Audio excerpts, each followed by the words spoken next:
Bonjour à tous, bienvenue pour ce troisième épisode de l'Imagie de Réceptif, en direct de La Paz en Bolivie, chez le réceptif Terra Bolivia. Je suis Sarah, je travaille chez Together, la plateforme qui vous connecte aux réceptifs dans le monde entier. Et je suis pour 3 mois en immersion totale chez le réceptif Terra Bolivia. Mon objectif, c'est chaque jeudi à 17h, vous présenter une thématique particulière sur le quotidien d'une agence réceptive.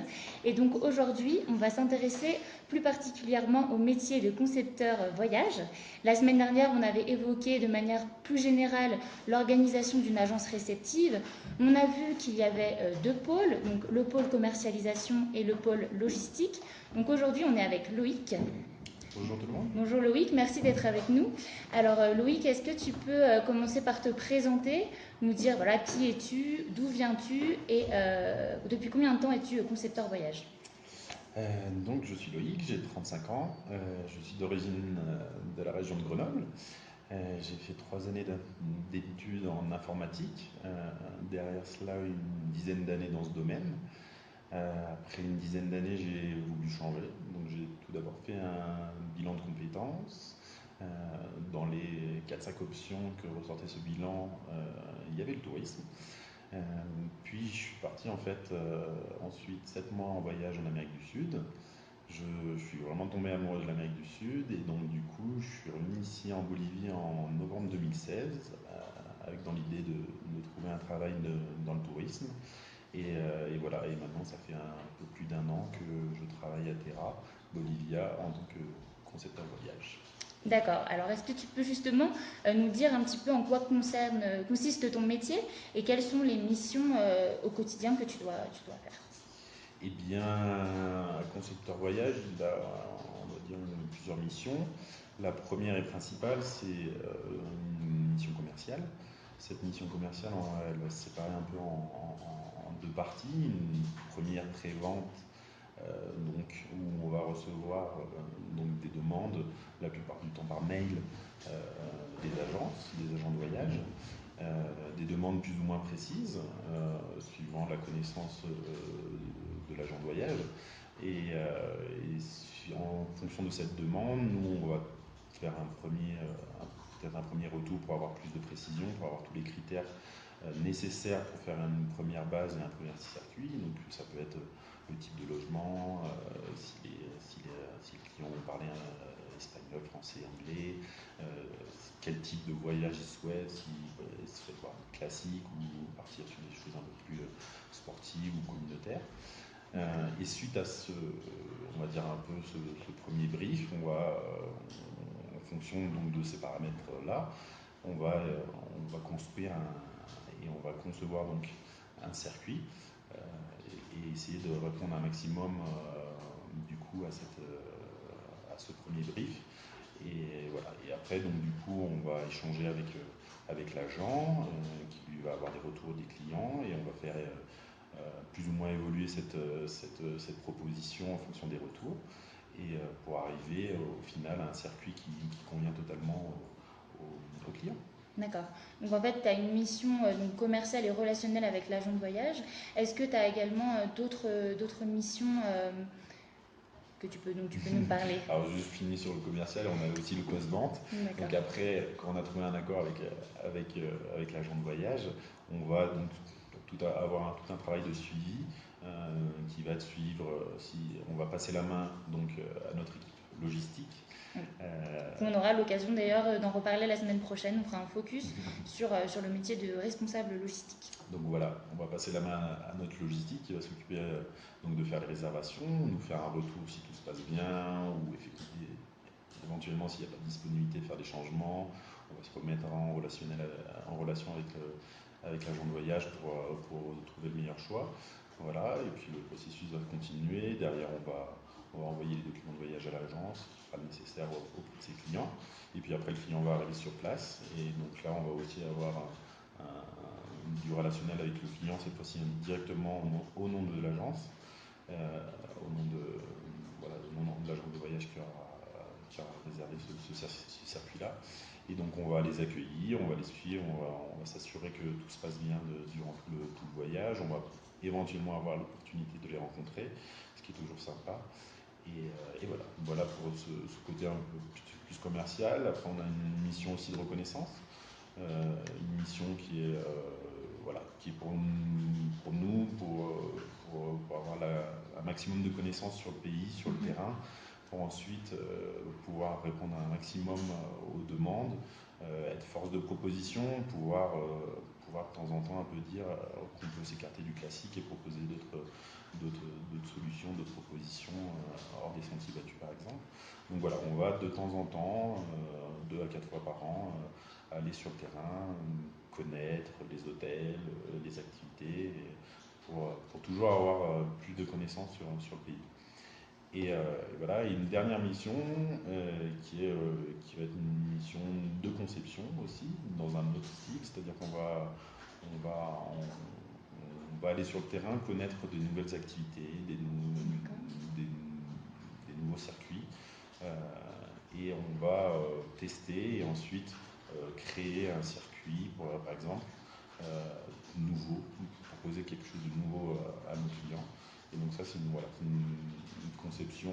Derrière, on va avoir toute une partie de production avec la création des contenus, des photos, pourquoi pas des vidéos, pour ensuite présenter cette nouvelle activité. Et justement, est-ce que tu peux nous parler de ta dernière conception? Est-ce que récemment, tu as mis en place un nouveau produit ou une nouvelle activité? Alors, notre dernière activité, on a voulu quelque chose un peu différent. Sur les retours un peu des dernières années, on s'est aperçu qu'on avait beaucoup moins de demandes en termes de trek et puis beaucoup plus de demandes en termes d'expérience et notamment expérience de vie. Donc on a voulu garder un peu quand même le côté à marche, mais avoir des performances moindres et des randonnées un peu plus tranquilles, on va dire. Et par contre, accentuer le côté communautaire, rencontre des locaux, des habitants et connaissance des traditions et de la façon de vivre en fait des gens ici. Donc on a créé un circuit d'une 10-15aine de jours qui va un peu rassembler un peu tout ce que la Bolivie un peu peut offrir de mieux.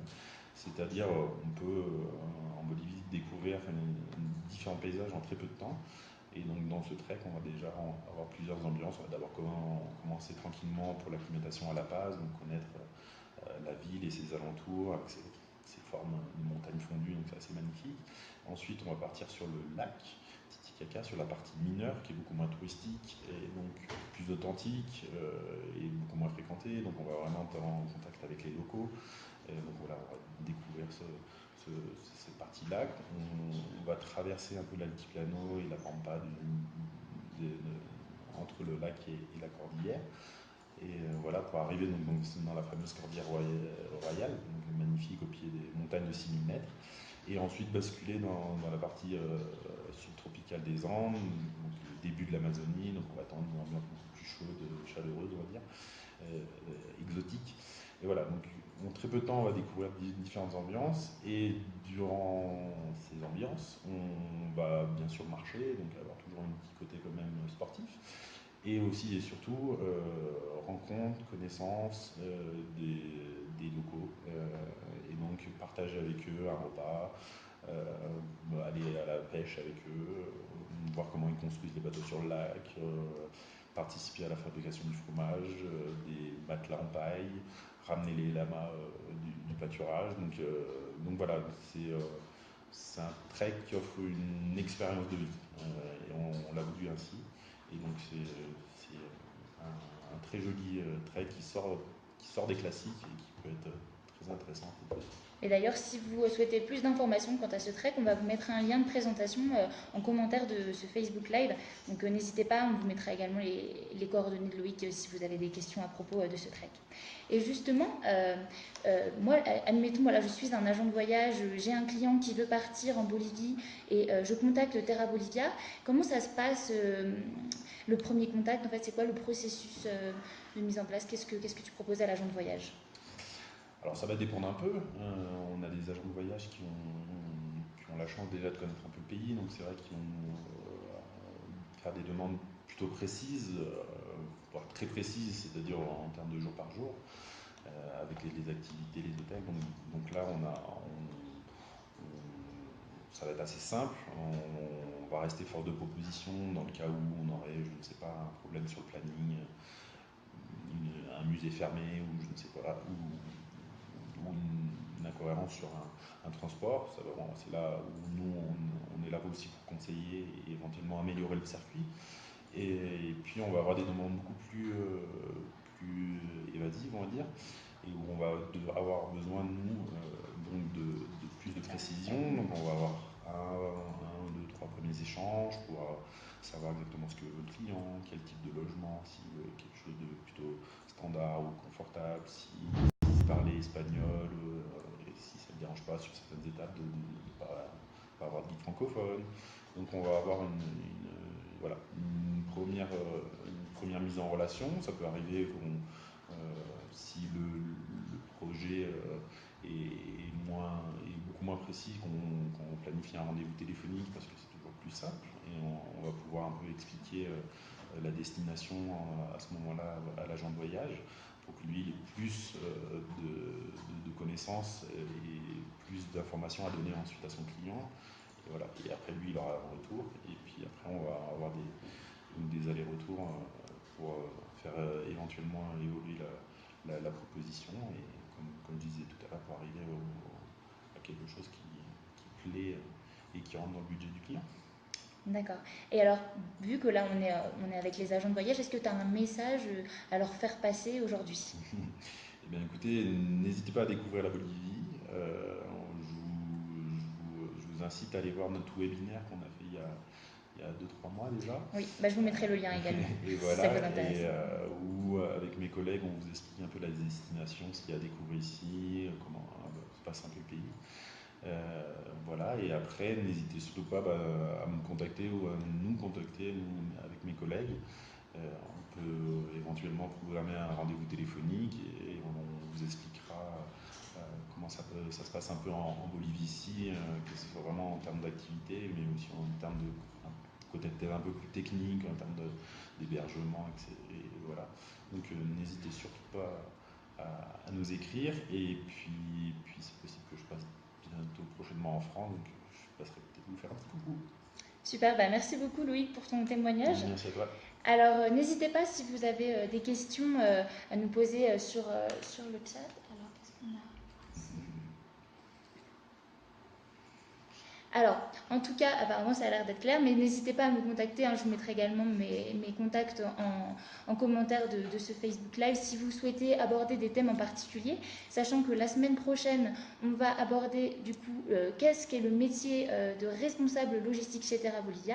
Donc on fera également une interview avec un des responsables logistiques de Terra Bolivia. En tout cas, merci beaucoup d'avoir participé à ce 3e Facebook Live. On vous dit jeudi prochain, 17h en France. Et d'ici là, n'oubliez pas, Together, c'est que du bonheur. Allez, bye bye, au revoir. Ciao, ciao.